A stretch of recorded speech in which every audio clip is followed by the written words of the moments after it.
La política de la década de los 90 se basó en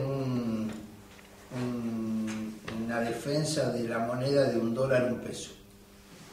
Y tratar de permitir, al dolarizar la economía, que era factible, era posible abaratar la inversión en la República Argentina.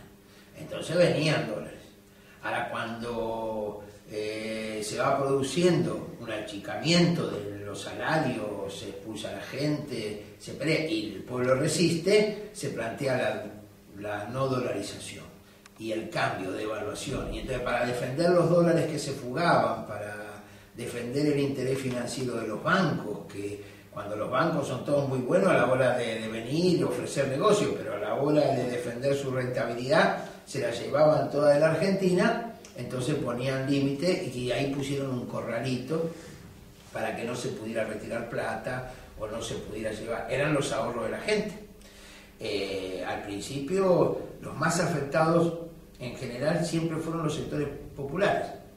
En mi caso particular, por ejemplo, fueron, en mi familia, en nuestra familia, aunque parezca mentira, fueron mi madre y mi suegra, porque eran las dos jubiladas pensionadas que tenían ahorros en el banco, porque, bueno, a eso se los quedaron la plata. Todavía están peleando. Las grandes firmas ya se habían llevado la plata, trasladaban los dólares anteriormente, fugaban las divisas, hacían compras sobre compras y la facturación falsa, o quedaban en el exterior las ventas por importación, siempre el sector financiero. Como eso ya no alcanzaba, se hizo un corralón que fue más grande, se amplió a todos los sectores, y eso significó la discusión de seguir la dolarización o la devaluación. Pero ese fue el final. Ahí estalló ya definitivamente. Los sectores del poder dicen devaluación o dolarización. Nosotros decíamos distribución del ingreso, que es una cosa distinta.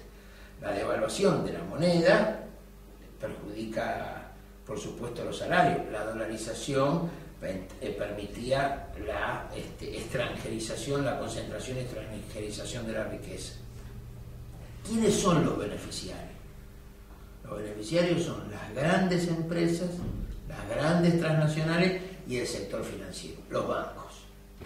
Entonces, acá el problema es quién se beneficia. Nosotros decíamos un shock de distribución del ingreso que hace que toda la gente tenga dinero en el bolsillo. ¿Dónde gasta? Gasta en la comida, gasta en la vivienda, gasta en los viajes, gasta. Los otros sectores, el sector financiero, que es el que concentra. En última instancia, esta pulseada que hay hoy es quien acumula la rentabilidad. Si uno lo mira así, descubre quiénes son los responsables.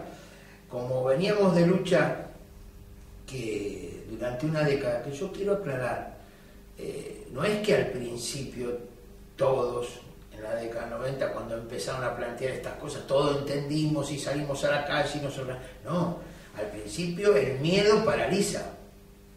El miedo paraliza, el miedo a que alguien pierda el trabajo y no sabe cómo va a rehacer su vida, el miedo a perderlo, aquellos que no lo perdieron, hace que trate de aceptar condiciones a veces de restricción con tal de salvar el futuro, o se acepten actitudes de sobrevivencia o condiciones indignas de trabajo, pero para paliar la situación. Eso es entendible. Ahora, cuando pasa 1 año, 2 años, 3 años y no se resuelve, ahí se empieza a discutir estas cosas que son la verdad. Entonces, la organización de los trabajadores que fue creciendo ahí, que fue la Central de los Trabajadores Argentinos, que al principio nos recuperamos con autonomía frente al gobierno del menemismo en aquel momento, y que construimos una central nueva y la abrimos a una unidad de los trabajadores. Para nosotros era impensable afiliar a los desocupados o parados, como le dicen ustedes, ¿no? Afiliarlo a una central y mantenerlo. Claro, una situación difícil, organizar la resistencia, organizarlo con las organizaciones sociales, porque empieza a haber problemas en las áreas sociales, en educación, salud, y no solamente de los trabajadores, sino que empiezan a mermar las atenciones sanitarias, empiezan a mermar las atenciones educativas y empiezan a haber otros problemas. Entonces, eso significó una organización que sí, para nosotros fue un gran movimiento social que resistió y que planteó una alternativa diferente. Entonces, no hay que subestimar el miedo que imponen, ni hay que subestimar las mentiras que dicen, porque todos los días van a mostrar que esto es la solución y la panacea, y resulta que lo que están haciendo es una brutal transferencia de riquezas de los trabajadores y de los pueblos a estos grandes grupos económicos que siguen manteniendo rentabilidad y que no tienen problema en tener una empresa acá y llevarla a otro país con tal de seguir teniendo la rentabilidad que tienen.